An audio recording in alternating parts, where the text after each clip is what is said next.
నమస్తే అండి, నేను మీ రచన. నేను ఇవాళ మీకు చికెన్ బిర్యానీ మసాలా చేయడం చూపిస్తున్నానండి.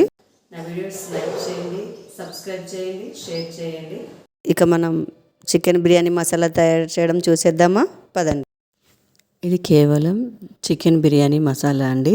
స్టవ్ పైన ఒక కడాయి కానీ ఫ్రై ప్యాన్ కానీ పెట్టుకొని అందులో మొదటిగా సోంపు, జీలకర్ర, షాజీరా వేసుకొని ఫ్రై చేసుకొని పక్కకు పెట్టుకోవాలండి. నేను చూపించిన విధంగా ఏవేవి చూపిస్తున్నానో అవన్నీ కలిపి అలా ఫ్రై చేసుకోండి. అలా చేసుకోవడం వల్ల అన్నీ నీట్గా ఫ్రై అవుతాయండి. లోపలి వరకు సిమ్లో పెట్టి చేసుకోండి.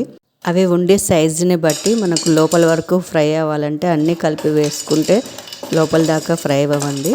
అందుకని నేను చూపించిన విధంగా ఫ్రై చేసి ఒక్కొక్కటిగా పక్కనే పెట్టేసుకోండి. వాటి పేర్లు, దాని డీటెయిల్స్ నేను మళ్ళీ ఎక్స్ప్లెయిన్ చేస్తానండి మీకు. ఇవి ఇలా చేసుకొని మనం అన్నీ మళ్ళీ చివరిలో వేసి ఫ్రై చేసుకోవాలండి. అన్నీ మాత్రం మర్చిపోకుండా సిమ్లోనే చేసుకోండి. నేను ఇవాళ చూపించేది మాత్రం కేవలం చికెన్ బిర్యానీకి సరిపోయే మసాలాలేనండి. ఇవి చికెన్ ఐటమ్స్లో ఏది ఐటమ్స్లోనైనా వేసుకొని చేసుకోవచ్చు. కాకపోతే కాస్త మనకు బిర్యానీ స్మెల్ అనేది తెలుస్తుంది. టేస్ట్ అయితే చాలా అద్భుతంగా ఉంటుంది. నా బిర్యానీ సీక్రెట్ కూడా ఇదేనండి. నేను కంపల్సరీగా మీకు ఎలా చేసుకుంటే బాగుంటుందో నేను అదే విధంగా చెప్తానండి. మీరు ట్రై చేయండి దీన్ని. ఇది చాలా టేస్ట్గా ఉంటుంది. ఇది చికెన్ బిర్యానీకి సరిపోయే మసాలా అండి. మటన్ బిర్యానీకి నేను మళ్ళీ ఇంకొకసారి మీకు చేసి చూపిస్తాను. ఇవన్నీ సిమ్లో పెట్టి నీట్గా లోపలి వరకు ఫ్రై అయ్యే విధంగా చేసుకోవడం వల్ల ఎక్కువ రోజు నిల్వ ఉంటుందండి. చూస్తున్నారు కదండి, ఇవే నేను చికెన్ బిర్యానీకి వాడే మసాలాలు.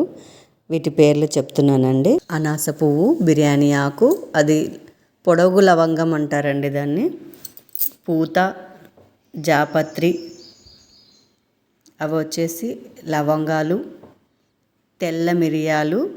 ఇవి చికెన్ బిర్యానీకి చాలా టేస్ట్ ఇస్తాయండి. ఇవి కంపల్సరీగా వేసుకోండి. ఇవి వచ్చేసి నల్ల మిరియాలు, చెక్క,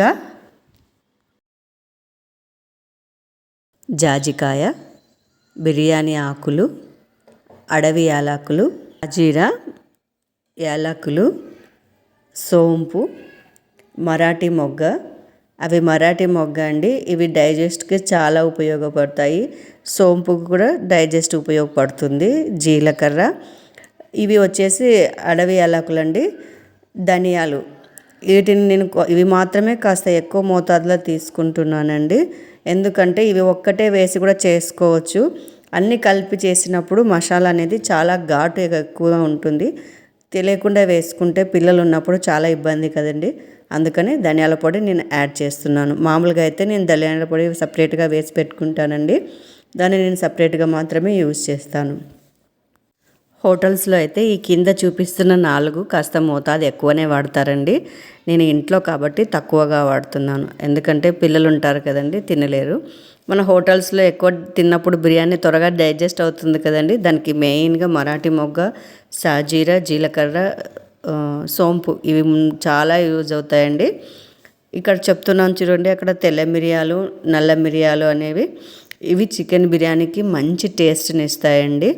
నేను అక్కడ మటన్ బిర్యానీ గురించి కూడా ఎక్స్ప్లెయిన్ చేశాను. అలా చెప్పడం కంటే మీకు చేసి చూపిస్తే బాగా గుర్తుంటుందని నేను ఇప్పుడు ఆ వివరాలు చెప్పట్లేదండి. మటన్ బిర్యానీకి సంబంధించినవి. చెక్కని ఎప్పుడు కానీ పైన పొట్టు ఉన్నది తీసుకోండి. ఇలా ప్లైన్గా మిడిల్లో ఉన్నది తీసుకోకండి. మనకు దీనికంటే అది బాగా యూజ్ అవుతుందండి. హెల్త్కి కూడా చాలా మంచిది. అందుకే ఎక్స్ప్లెయిన్ చేస్తూ ఉన్నాను. ఇక యాలకుల గురించి అంటారా, అదంతా మటన్ బిర్యానీ గురించే ఎక్స్ప్లెయిన్ చేస్తున్నాను. మీకైతే నెక్స్ట్ టైం నేను కంపల్సరీగా మటన్ బిర్యానీ సపరేట్గా చేయడం చూపిస్తానండి. ఇదైతే మటన్ బిర్యానీ కాదండి, చికెన్ బిర్యానీకి చాలా టేస్ట్ని ఇస్తుంది. మీరు ట్రై చేయండి. ఇప్పుడు మిక్సీకి ఎలా వేసుకోవాలో చూద్దామా? వీడియోని స్కిప్ చేయకుండా చూడండి. ఇంకా దాంట్లో ఇంగ్రీడియంట్స్ కలిపి ఉన్నాయి. మీరు చూడడం వల్ల మీకే యూజ్ అవుతుందండి. మిస్ చేసుకోకండి. మనం అన్నీ కలిపి మళ్ళీ ఒకసారి హీట్ చేసుకున్న తర్వాత అవి చల్లారే వరకు వెయిట్ చేసి మిక్సీకి పట్టుకోవాలండి. నేను ఇక్కడ 2 సార్లు వేసుకున్నాను. వేసుకునేటప్పుడు ఇందులో ఖచ్చితంగా మనము రాళ్ళ ఉప్పును వేసుకోవాలండి. ఇలా వేసుకోవడం వల్ల మనకు 6 months వరకు నిల్వ ఉంటుంది. మనం దీన్ని ఏం ఫ్రిడ్జ్లో పెట్టుకోవాల్సిన అవసరం లేదండి. బయట పిల్లలు చదువుకోవడానికి వెళ్ళిన వాళ్ళు కూడా చేసి పంపించవచ్చండి ఇది. మిక్సీకి వేసేటప్పుడు కూడా కాస్త ఆపి మిక్సీకి వేసుకోండి, లేదంటే అది హీట్ పట్టేసి త్వరగా చెడిపోతుందండి. ఇదంతా తీసి పక్కకు పెట్టేసుకొని బాగా ఆరబెట్టుకున్న తర్వాతనే టైట్ కంటైనర్లో పెట్టుకోవాలండి. కాస్త తడిగున్నా హీట్గా ఉన్నా పెట్టుకున్నా కూడా అది చెడిపోతుందండి. ఇదే జాగ్రత్తగా చూసుకోండి. మీకు ఈ వీడియో నచ్చింది అనుకుంటాను. మరొక రెసిపీతో మళ్ళీ కలుస్తాను. మీ రచన.